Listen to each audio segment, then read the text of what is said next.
Assalamualaikum warahmatullahi wabarakatuh. Bismillahirrahmanirrahim. Alhamdulillahirabbil alamin.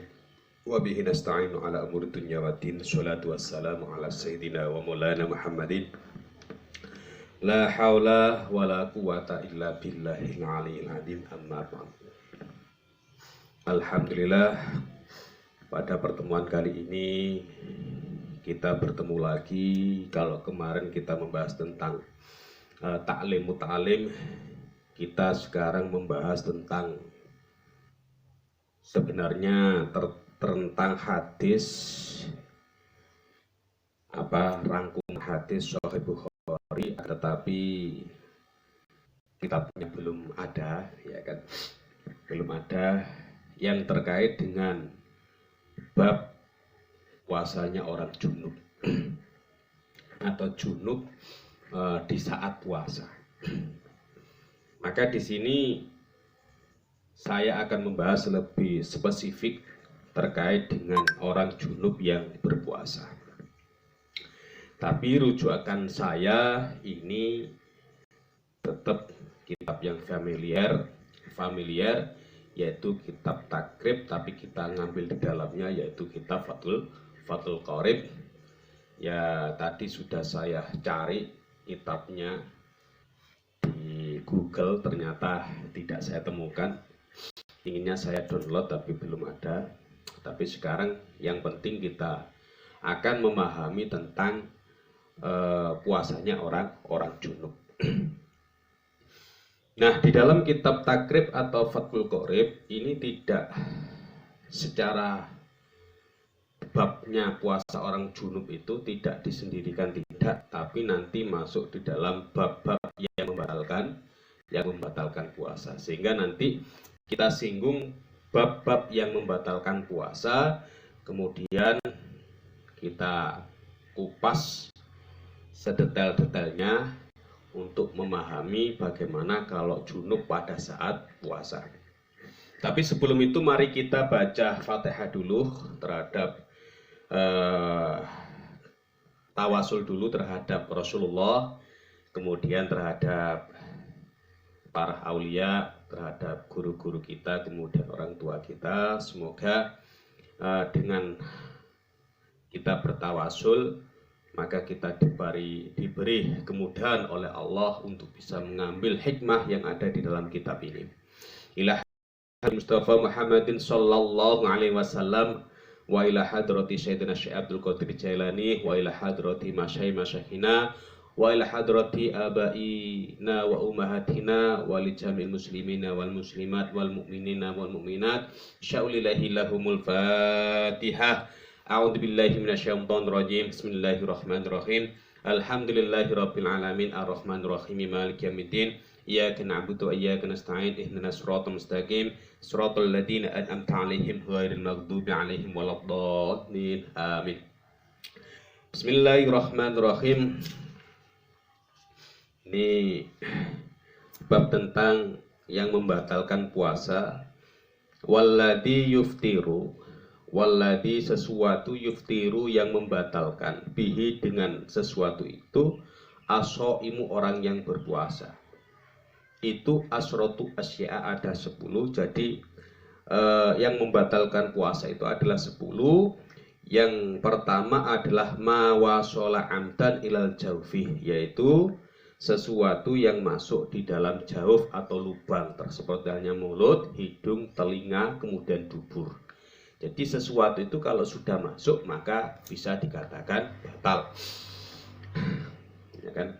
Bisa dikatakan batal. Kemudian batasannya sampai mana? Batasannya sampai makhraj kha kalau mulut. Jadi kalau mulut itu misalnya ada sesuatu yang tertelan atau yang ada di mulut, kalau sudah masuk makhraj kha maka itu bisa membatalkan puasa, tapi dengan syarat harus amdan atau disengaja. Kalau tidak disengaja maka hukumnya tidak batal. Kemudian sini juga au roksi atau kepala. Jadi kepala itu terdapat lubang yang tembus terhadap jauf. Kemudian wal hukna fi ahadis sabilaini, ini saya singkat. nanti kita jelentrehkan atau kita detailkan terkait dengan junub. Kemudian wal hukna fi ahadis sabilia ini memasukkan sesuatu atau jarum suntik atau apapun masuk ke dalam lubang dubur ataupun lubang kubul. Jadi kalau ada sesuatu yang masuk ke lubang dubur, entah itu berupa obat ataupun entah itu berupa sesuatu apapun sengaja dimasukkan, maka itu nanti bisa membatalkan puasa. Kemudian wal qai'u, itu muntah amdan yang secara sengaja. Nah, sekarang poinnya wal wat'u. Nah, ini wat'u ini yang kita bahas sekarang ini terkait dengan orang yang berpuasa. Wal wat'u itu orang yang wati atau melakukan hubungan suami istri. Hubungan suami istri yang dimaksud adalah bersenggama. Maka amdan fil faroji, yaitu secara sengaja masuk di dalam farji. Nah, farji ini mutlak baik kubul ataupun dubur. Ini merupakan hal yang membatalkan puasa. Tentunya hal ini dilakukan pada siang hari, maka hukumnya adalah batal. Fala yuftiru asoimu, maka tidak batal asoimu orang yang puasa bil jima'i sebab jima nasian dalam kondisi tidak sengaja atau dalam kondisi lupa. Jadi ada seseorang yang kebetulan itu melaksanakan puasa Ramadan karena jarang sekali dia berpuasa, nah tobat pas waktu Ramadan dia puasa. Karena kebiasaan dia tidak berpuasa, dia tidak tahu, lupa. Akhirnya melakukan hubungan suami istri di siang hari dalam kondisi lupa. Maka bagaimana hukumnya? Dia tidak batal puasanya. Saya tegaskan lagi, batal melakukan suami istri di siang hari itu kalau memang ada unsur kesengajaan. Kalau tidak disengaja maka tidak batal. Ini lanjut.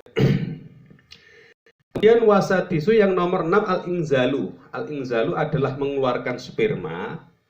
Wa huwa khurujul mani an mubasyaratin bila jima'in muharraman ka ikhrajihi biyadihi au ghairi muharramin ka ikhrajihi bi yadi zaujatihi au jariyatihi. Nah, mengeluarkan sperma dengan mubasyarah. Mubasyarah itu artinya ada kesengajaan untuk dikeluarkan dengan apa? Dengan tangannya atau alat-alat tertentu. Maka itu bisa membatalkan puasa, atau bisa bahasa kasarnya itu melakukan masturbasi atau onani. Jadi kalau masturbasi jelas karena memasukkan sesuatu terhadap apa? Terhadap vagina, adalah terhadap kelaminnya seorang perempuan, itu jelas, maka hukumnya adalah batal. Kemudian bagaimana kalau sperma, mengeluarkan sperma atau onani bahasa kasarnya seperti itu, maka hukumnya adalah batal kalau ada unsur keinginan untuk dikeluarkan dengan cara mubasyarah, yaitu alat kelaminnya itu disentuh. Baik itu yang diharamkan ataupun tidak. Yang diharamkan artinya itu dilakukan dengan apa? Dirinya sendiri atau dengan orang lain yang bukan istrinya. Maka hukumnya haram. Jelas. Nah, itu bisa membatalkan puasa. Atau dengan istrinya itu juga bisa membatalkan puasa. Ini jadi ada yang tidak diharamkan. Tapi kalau ini dalam perspektif senggamanya tidak diharamkan. Tapi kalau dalam perspektif dia puasa kemudian tidak berpuasanya, maka disitulah keharamannya. Bukan dilihat dari senggamanya, tapi dilihat pelanggaran tidak melaksanakan puasa. Maka dia dihukumi dosa. Intinya puasanya batal kalau mengeluarkan sperma. Wa ihtaroza bi mubasyaratin an khurujil mani bi ihtilamin fala iftarah bihi jazman. Nah, sekarang bagaimana? Ini di waqtaroza, maka mengecualikan bimubasyaratin dengan ungkapan mubasyarah. Mengecualikan dengan ungkapan mubasyarah artinya bagaimana kalau misalnya mengeluarkan sperma tidak dengan cara mubasyarah, tidak dengan cara disentuh alat kelaminnya. Maka hukumnya bagaimana? Contoh, orang yang suka berhayal, dia menghayalkan sesuatu karena sering melihat film-film yang film-film blue, ya kan, film-film seperti itu, dia hayalkan seperti itu, atau melihat tontonan televisi yang bisa menarik syahwat. Akhirnya muncul sebuah hayalan, dengan hayalan itulah akhirnya mengeluarkan sperma, ya kan? Maka itu tidak membatalkan puasa. Dah. Jadi orang yang melakukan menghayal kemudian sampai mengeluarkan air spermanya itu tidak membatalkan puasa. Dah, kita lanjut. Kemudian wasadisu yang nomor apa?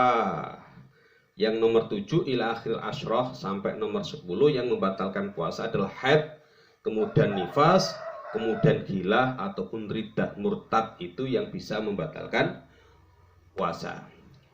Famata tara syai'un minha fi asnai shaumi abtalahu. Nah, maka hal-hal itu tadi, haid, nifas, gila ataupun riddah, ketika terjadi di pertengahan seseorang melakukan puasa, abtolahu, ya kan, abtolahu, maka bisa membatalkan puasa. Nah, sekarang konsekuensi, artinya bagaimana kalau seseorang yang sudah terlanjur sudah terlanjur dia itu melakukan hubungan suami istri, ya kan? Ini bukan yang ihtilam tadi, bukan orang yang mengeluarkan sperma tapi dengan cara mubasyarah kemudian batal. Ini konsekuensinya ya batal dan mengodoni puasanya. Namun ini lebih khusus lagi ditegaskan bagaimana kalau seseorang melakukan hubungan suami istri, ya kan? Hubungan suami istri itu artinya kelaminnya seorang laki-laki itu masuk pada kelaminnya seorang perempuan, jelasnya seperti itu, bukan mubasyarah hanya sekedar mengeluarkan sperma, bukan, tapi melakukan hubungan suami istri. Maka konsekuensinya waman wati'a fin nahari ramadhana amidan fil farji fa alaihi qada'u wal kifaratu wa hiya itqu raqabatin mu'minatin fa ilam yajid fasyamu syahraini fasyama syahraini mutatabi'ani fa ilam yastati fa it'amu sittina miskinan likuli miskinin muddan. Nah, dah. Waman wati'ah, barang siapa yang melakukan hubungan suami istri finaharin ketika siang hari, finahari Ramadana ketika di siang hari bulan Ramadan, tentunya dalam kondisi puasa, amidan dengan sengaja, fil faroji, berarti alat kelaminnya dimasukkan ke dalam farji atau alat kelamin perempuan. Maka fa'alaihi al-qada'u, kewajibannya yang pertama adalah qada'. Qada' itu artinya harus menggantinya di lain waktu selain bulan Ramadan, dia disuruh mengqada'. Tidak hanya itu saja, wal kifaratu, dan harus membayar kifarat. Wahia, nah kifarat itu artinya harus dibayar denda. Apa dendanya? Wahia itqu raqabatin mu'minatin, yaitu memerdekakan budak yang mukmin ataupun yang beriman atau yang sudah masuk Islam. Tentunya hal ini tidak bisa dilakukan karena apa? Sekarang perbudakan sudah tidak ada, ya kan? Perbudakan tidak ada, maka tinggal dua pilihan. Nah, apa dua pilihan itu?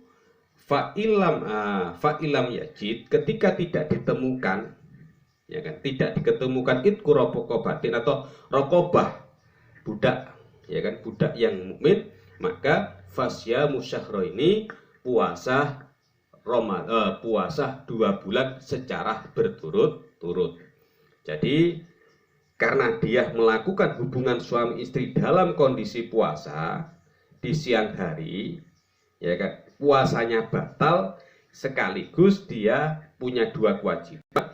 Yang pertama yaitu mengqadai, yang kedua adalah kifarat. Salah satu kifarat itu adalah fasyamu syahraini, yaitu puasa dua bulan berturut-turut. Berturut-turut artinya berkesinambungan, sehingga tidak bisa dipisah-pisah. Dan seandainya dipisah-pisah, maka harus diulang lagi dari awal. Harus diulang lagi dari awal. Kemudian fa'ilam yajid ini mutatabian, fa'ilam yastati fa'it'amu sitina miskinan likuli miskinin mudun. Nah.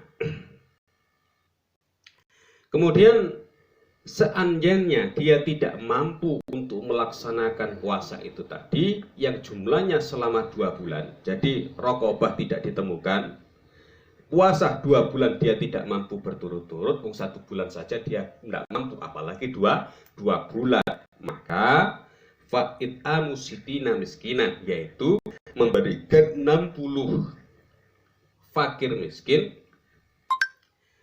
yaitu makanan pokok berupa bisa gandum, bisa beras, atau bisa jenis yang lainnya.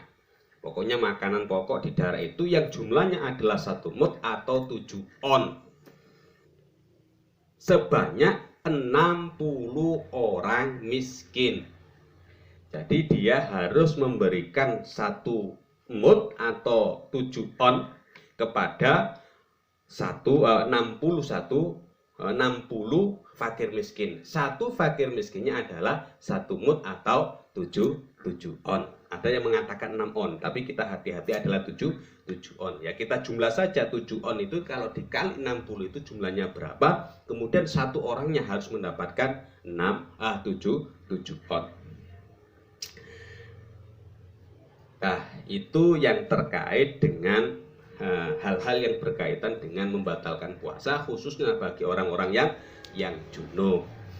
Terus mungkin ada beberapa permasalahan, bagaimana kalau junubnya pada malam hari, tapi paginya belum sempat dia mandi sampai subuh, dia tetap junub, ya kan, dia dihukumi orang junub, sehingga tetap dilarang untuk perkara-perkara yang diharamkan oleh orang junub. Di salah satunya adalah membaca Al-Quran, atau salah satunya lagi adalah menyentuh Al-Quran dan seterusnya. Tadi adalah larang-larangan. Tapi untuk puasanya tidak dikatakan batal, karena junubnya itu pada waktu malam hari. Ya kan, kalau siang hari ya kita lihat dulu apakah disebabkan karena senggama hubungan suami istri tadi, jelas itu batal. Itu pun kalau tidak lupa, atau disebabkan karo ihtilam. Ihtilam itu hanya khayalan sehingga sampai mengeluarkan sperma, maka hukumnya tidak batal. Nah, itu saja yang dapat saya sampaikan. Semoga bermanfaat bagi kita semuanya. Mungkin untuk selanjutnya kita akan kaji kitab rangkuman daripada Sahih Bukhari, karangan ataupun mu'alif yang dikarang oleh Az-Zabidi. Tapi kalau saya menemukan fail. Itu saja yang dapat sampaikan. Kurang lebihnya mohon maaf. Assalamualaikum warahmatullahi wabarakatuh. Waalaikumsalam.